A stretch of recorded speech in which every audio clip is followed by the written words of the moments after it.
बुद्ध कहते हैं कि आकाश, समुद्र और गुफा आदि कहीं पर भी कोई ऐसी जगह नहीं है जहाँ पाप करने वाले के लिए छुपने के लिए कोई स्थान हो। उसके बचने के लिए कोई ऐसी जगह नहीं है। न अंतरिक्ष में, न समुद्र के बीच में, न पर्वतों की गुफा में घुसकर ही बचा जा सकता है। संसार में कोई ऐसा स्थान नहीं जहाँ रहकर व्यक्ति पाप कर्म से बच सके। ऐसी ही एक घटना घटी। महावंश में राजा सप्रबुद्ध को राहुल की माता यशोधरा का पिता बताया गया है। राजा सप्रबुद्ध भगवान बुद्ध के प्रति ठीक भाव नहीं रखता था।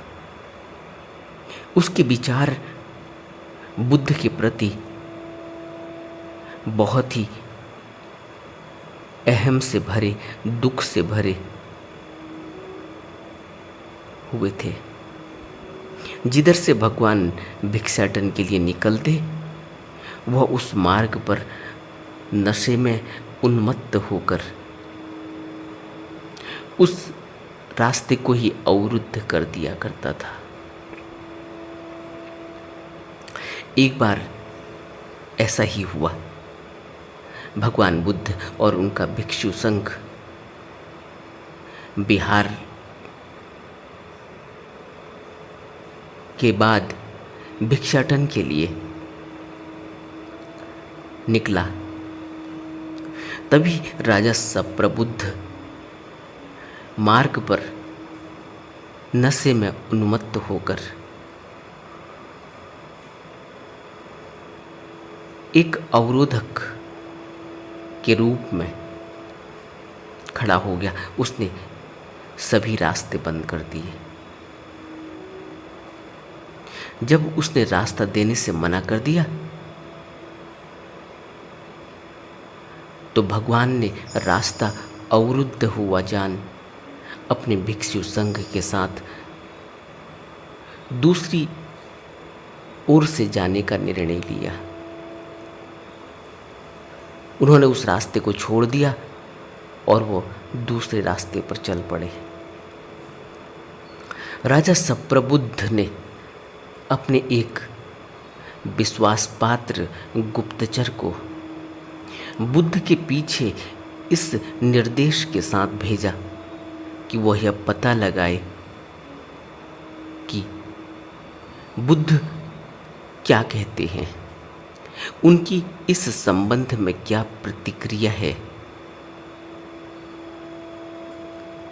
भगवान ने आनंद से कहा, आनंद के प्रश्न पूछने पर,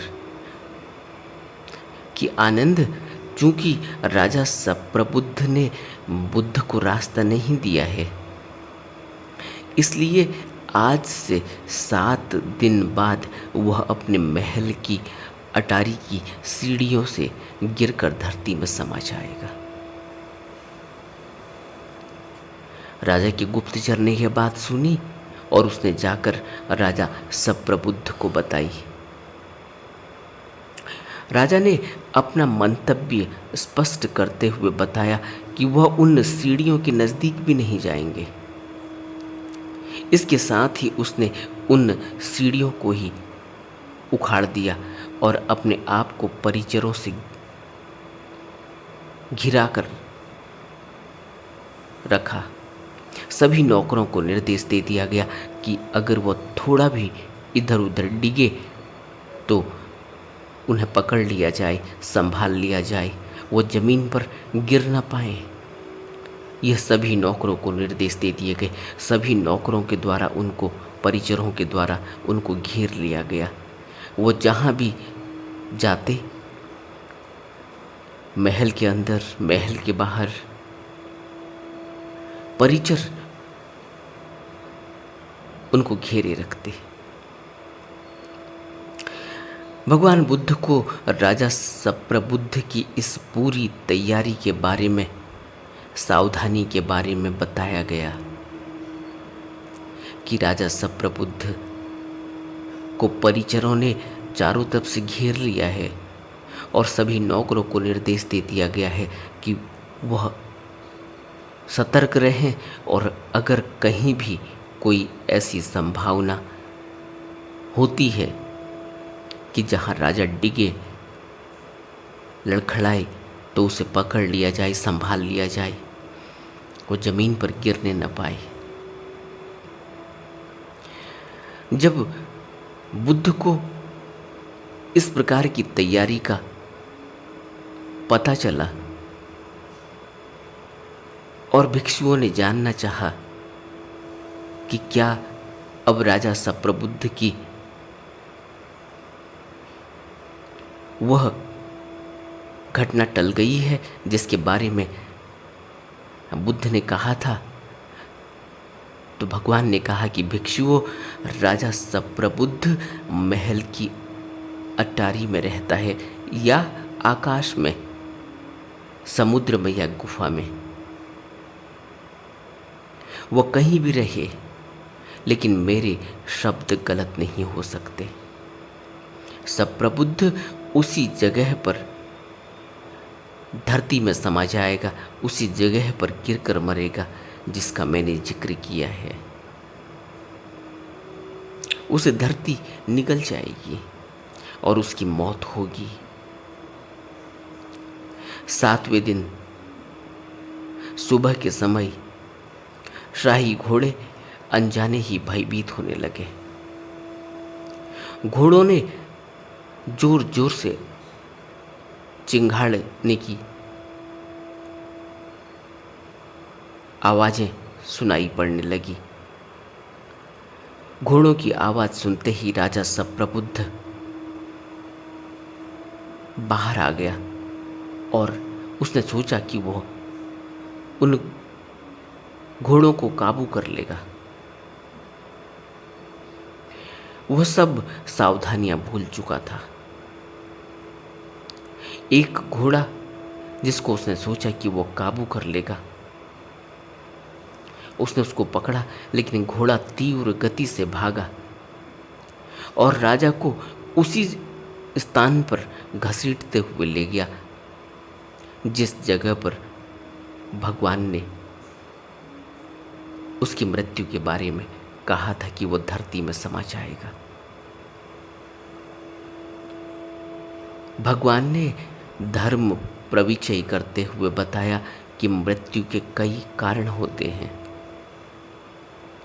हमारी आयु का खत्म हो जाना इसका एक कारण है, हमारे कर्मों का खत्म हो जाना दूसरा कारण है, और तीसरा, इन दोनों कारणों से मृत्यु होना और अकाल मौत होना, कच्ची मौत होना जो समय पूर्व होती है, वह या तो हमारे पूर्व जन्मों के कारणों से घटित होती है या वर्तमान जीवन के कर्मों से।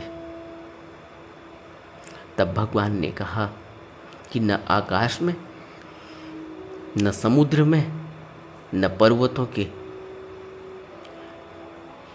गुफाओं में प्रवेश करके हम मृत्यु से बच सकते हैं। संसार में ऐसा कोई भी स्थान नहीं जहाँ रहने वाले को मृत्यु न सताए। तब भगवान ने यह गाथा कही थी, न अंत लिखे न समुद्र मच्छे, न पपतानम विवरम पवसी, न विज्जति सो जगतिपदेशो यत्ठिन्तम नपसह्ये मच्चु, न विज्जति सो जगतिपदेशो यत्थ तिष्ठतम नपसह्ये मच्चु।